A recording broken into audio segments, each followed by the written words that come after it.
I'm Lisa Holbrook. Coming up in sports, the Avs are playing Game 2 in the Stanley Cup playoffs. Just how wild are things getting this time? The Nuggets aren't dwelling on the fact that they're winless against the Lakers this season. The bench is playing better now. The team is playing better now. This is the dangers of playing an 0-3 team, and wait till you hear about the dangers of being in the top 5. I'm Lisa Holbrook. Coming up in sports, the Broncos trade is official. We'll tell you where Dominique's had a price. All the talk today still about the Broncos' suddenly smackdown defense. And while we were marveling in the heroics, 2 key players on offense quietly went down. Mark, we're here with Champ. How disappointing is this after the great momentum you had coming off the Kansas City game where you just dominated on every side of the ball? Carmelo Anthony says he's a changed man. Kenyon Martin says he's never been happier. George Karl says he may get a lot tougher. What in the world has happened to our Nuggets? We figured this once proud rivalry would turn into a battle of bottom dwellers. To make things worse, the Raiders one-upped them this week, stunning the Broncos Sunday night, while the Chiefs are crawling out of a winless November. They knew they could be walking into a trap. Who knew? They were right. I'm Lisa Holbrook. Hi, and welcome to the Sports Replay. Brandon Marshall says he's embarrassed. The last time the Kansas City Chiefs won a game, October 21st, 2007. So with that, the Broncos lose their first September home game in 6 years. They'll go right back to work tomorrow looking for answers because it's a good bet 14 points won't get it done next week at Indy. At Invesco, Lisa Holbrook, News 2 Sports. If this game wasn't painful enough, here we go again with Kmart. They're calling it torn cartilage in his right knee. Now, we didn't see this coming because they've been off for 4 days. He practiced yesterday, but we found out before the game a possible meniscus tear. Now, that's cartilage that's not supposed to be serious. They say anywhere from 3 to 8 weeks, depending on the severity of the tear.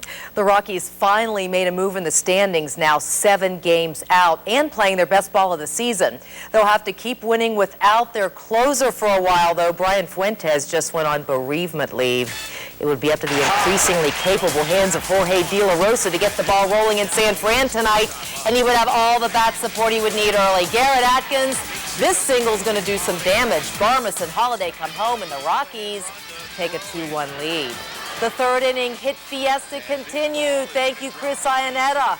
Rocks take a 4-1 lead and now are still in control, 4-2 heading into the 5th. We don't know if it'll make Babe Ruth turn over in his grave, but it's coming, like immediately. Instant replay will start on Thursday, beginning with the game slated for that day. He's proven to be the unstoppable force on the Broncos offense. Now we're this much closer to knowing how many games he's going to miss. Brandon Marshall was suspended 3 games by the league for his off-the-field troubles. He was excused from practice today so he could attend his appeal hearing in New York.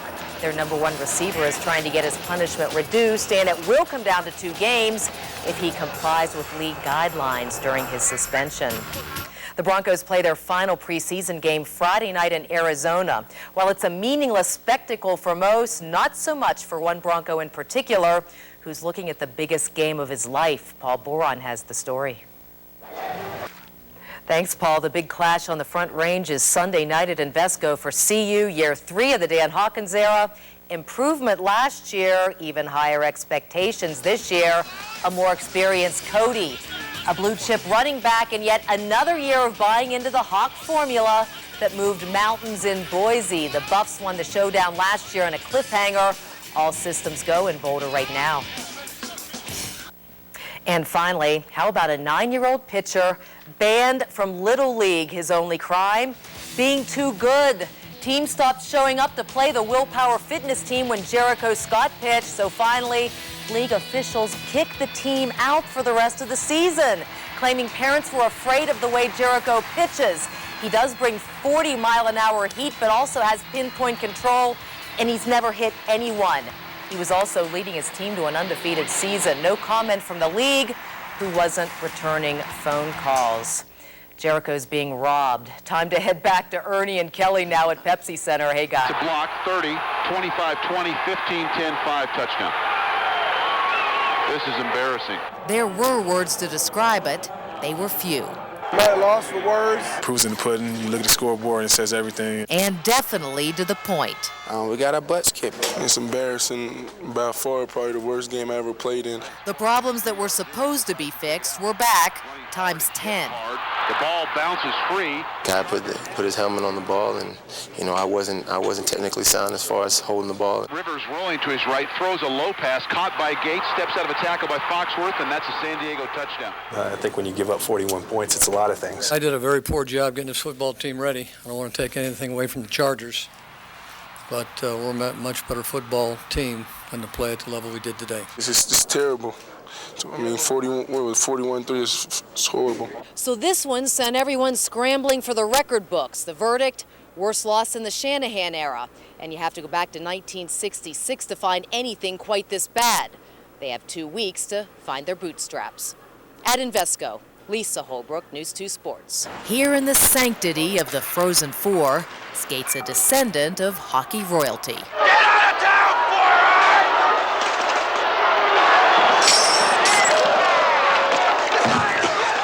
The apple didn't fall far from the tree.